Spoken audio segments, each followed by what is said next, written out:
Nobody is talking about this, but it's happening in plain sight. Federal agencies and regulators are tightening the net around precious metals, especially silver. Large purchases are being flagged. Dealer compliance rules are getting heavier. Reporting thresholds are being pressured lower. Transaction data is being standardized and stored. And the mainstream financial media keeps covering it like it's just another boring compliance update. Here's the question they won't ask out loud. Why does the government suddenly care about your silver stack? Why pour time, money, and manpower into monitoring a market that's been dismissed for decades as a sideshow? Why is silver of all assets being treated with the kind of scrutiny usually reserved for money laundering and tax evasion investigations? They'll tell you it's about anti-money laundering. They'll tell you it's about tax compliance. They'll tell you it's about financial integrity.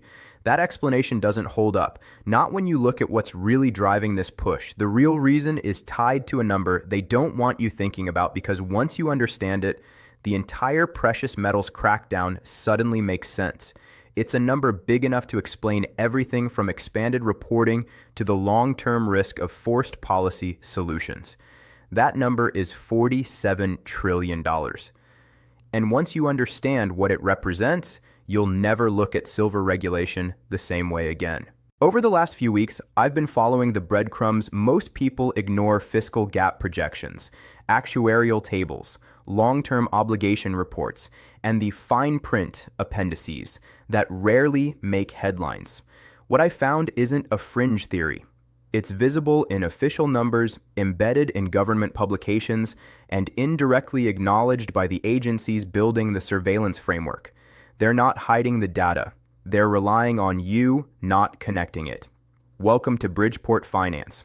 Today, I'm going to show you the $47 trillion reason behind the growing push to track silver purchases in America, and why understanding this connection may be the most important financial insight you get this year. Nobody else is laying it out like this.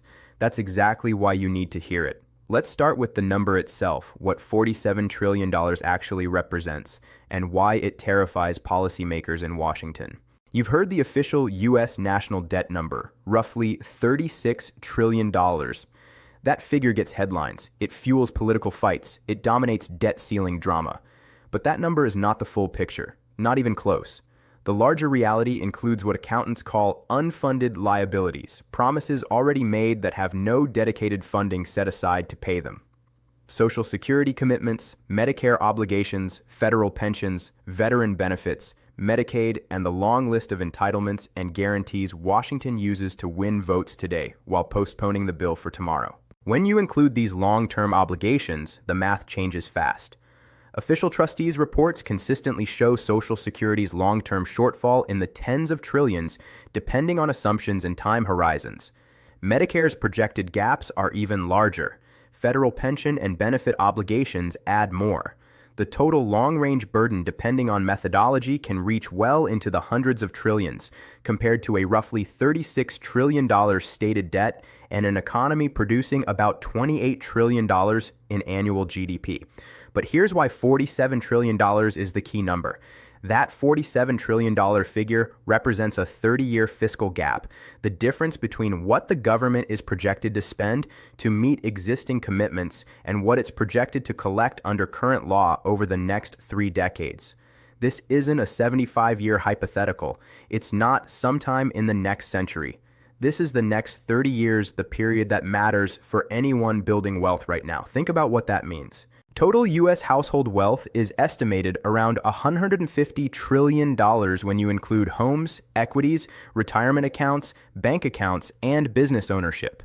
The government is staring at a gap that could require capturing a massive portion of that wealth directly or indirectly just to keep promises already on the books. So where does that money come from?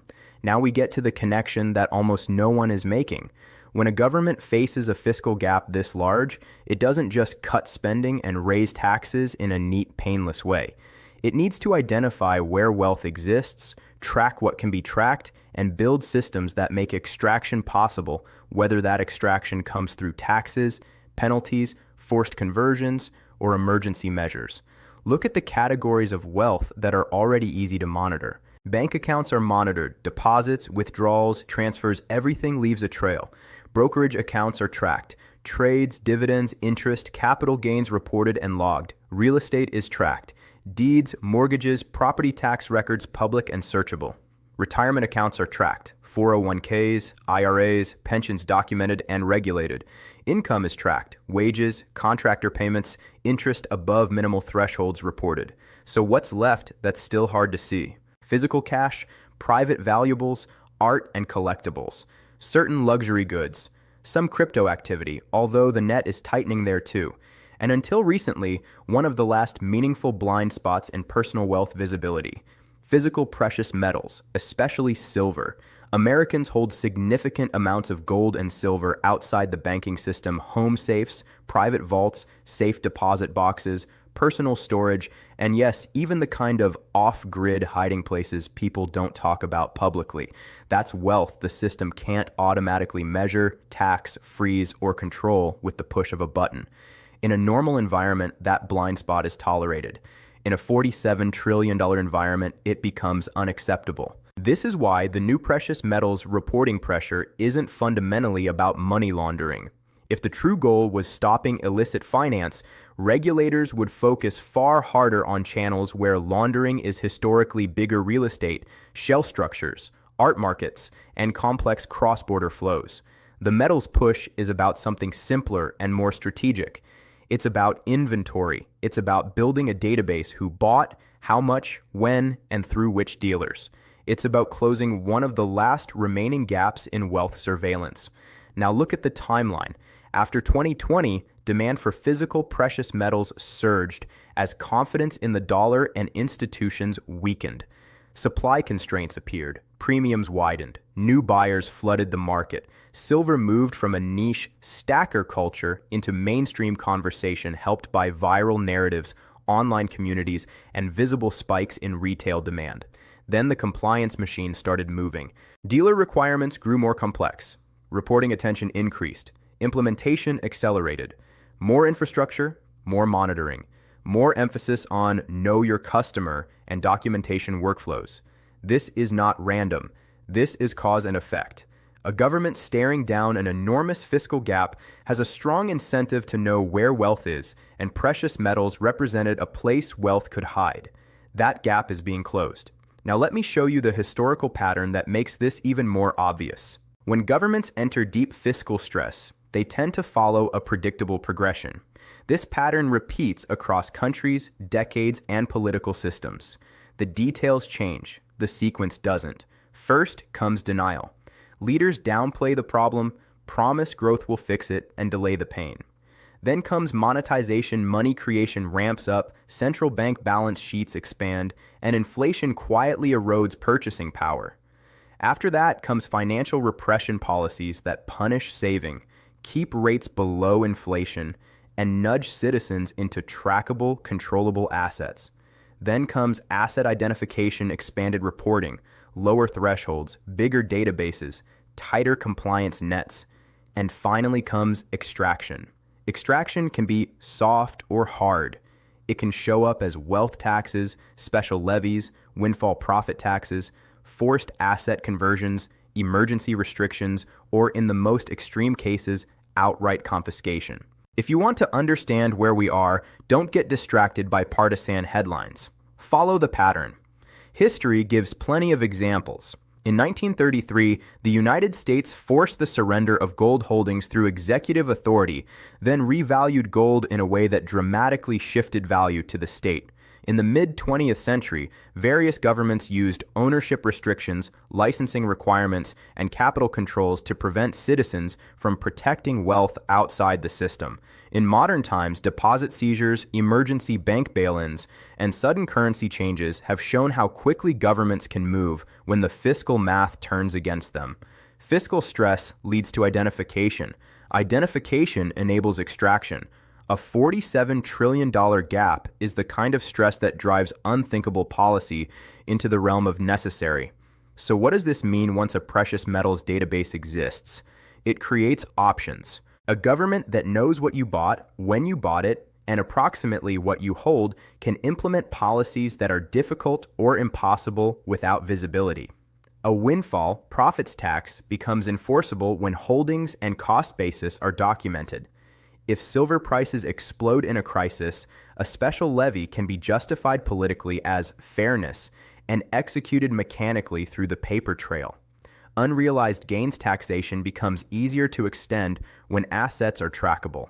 If the principle is established for one group, it can spread especially during emergency budget moments. Forced conversions become more feasible. Retirement assets can be redirected. Rules can be changed under the language of stability and safety. Anything held in regulated accounts can be reshaped by mandate. Currency reset scenarios become easier to manage when assets are registered and tied to identities. The more comprehensive the database, the more leverage the state has to compel participation. And yes, direct confiscation is the extreme, but it's not unprecedented historically. Modern versions could take different forms: compulsory sale programs, ownership caps, licensing regimes, or penalties that effectively force surrender. All of these share the same prerequisite. The government has to know what you own. The reporting and compliance expansion isn't the extraction itself. It's the infrastructure that makes extraction possible. That's the deeper issue people miss. Privacy loss is the immediate consequence. The database is the long-term strategic asset. Now, why silver specifically? Gold has long been treated as a monetary metal and is more tightly watched in many contexts. Silver has historically been messier, lower value per ounce, larger physical volumes, more industrial overlap, and a cultural reputation as the little brother metal. It slipped under the radar for years. But that changed. Retail participation exploded after 2020. The silver squeeze narrative brought mass attention. Online stacking communities grew rapidly. Physical product shortages became more visible. Mint sales and dealer volumes rose. Silver stopped being niche and started becoming a meaningful channel for moving savings out of the banking system. Second, silver stacking often signals distrust in fiat currency and central banking. People buy silver because they want an exit from the controlled system. From a government dependent on confidence, that matters. Tracking isn't just about money. It's about behavior and sentiment. Third, silver has strategic value in a crisis. It's not only a monetary hedge, it's industrially important. If a state ever faces a severe supply squeeze or a currency reset environment, knowing where domestic silver sits provides optionality. To a government staring at a massive fiscal gap, silver represents something very specific. It's privately held wealth outside the system. It's stored value that can't be inflated away as easily as cash. It's independence from policy control. In a true fiscal crunch, that independence becomes a target. So what should this mean for your decisions? First, accept that tracking pressure is not going away. Compliance frameworks tend to expand, not shrink. Databases tend to grow, not disappear. You can't make good strategy decisions based on the world you wish existed. Second, tracking doesn't automatically mean immediate extraction. Infrastructure can sit unused for years until the next crisis makes it politically usable. That's the point. Systems are built in advance so they can be activated fast. So you need a framework, not panic. Diversify jurisdictional risk. Concentrating all assets in one country increases exposure to policy shifts. Diversify storage locations where legally and practically appropriate. Diversify forms. Some holdings create clearer documentation footprints than others. Different products, different channels, different custody structures come with different levels of visibility. Stay lawful, but understand the documentation reality. Diversify metals. Gold, silver, platinum, and other metals can face different rules, different liquidity profiles, and different policy attention depending on the environment. Maintain mobility and liquidity. A position you can't move or access is a position you can't defend in a fast-changing situation. Track your cost basis carefully. If taxation tightens, precise documentation can save you money and protect your claims if compensation schemes ever appear. Stay informed.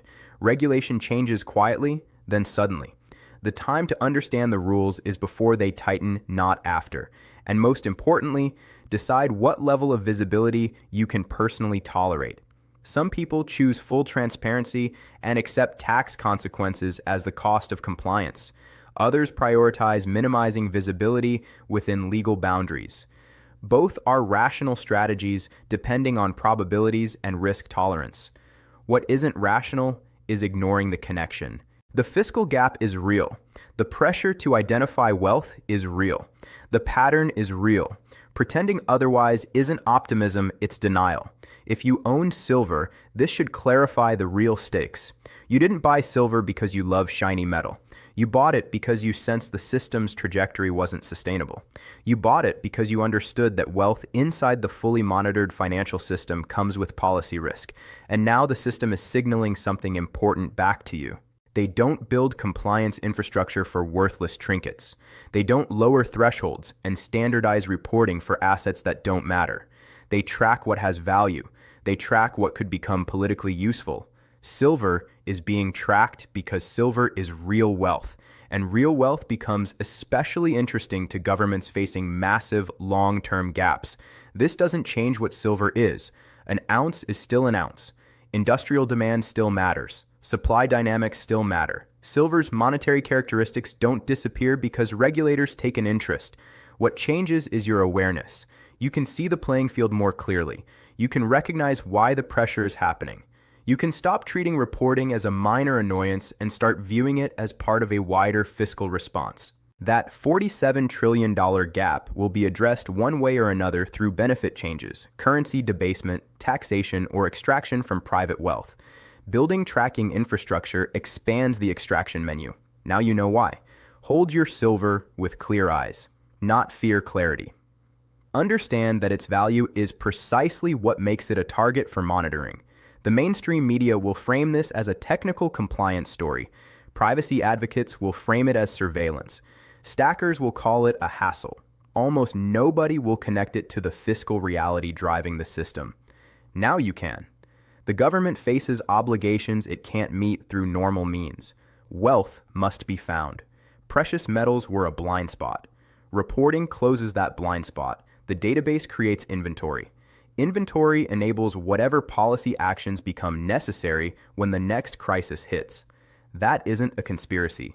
It's the logical outcome of fiscal math and regulatory behavior. What you do with this understanding is up to you. Keep stacking with awareness. Adjust your approach. Diversify. Prepare for multiple scenarios. But you can't unsee the connection. If you know other silver stackers, share this with them. They deserve to understand what's being built and why. This is analysis from Bridgeport Finance. If this connected dots you haven't seen connected before, like the video, subscribe for more hard analysis the mainstream won't touch, and turn on notifications so you don't miss what comes next. Be wise.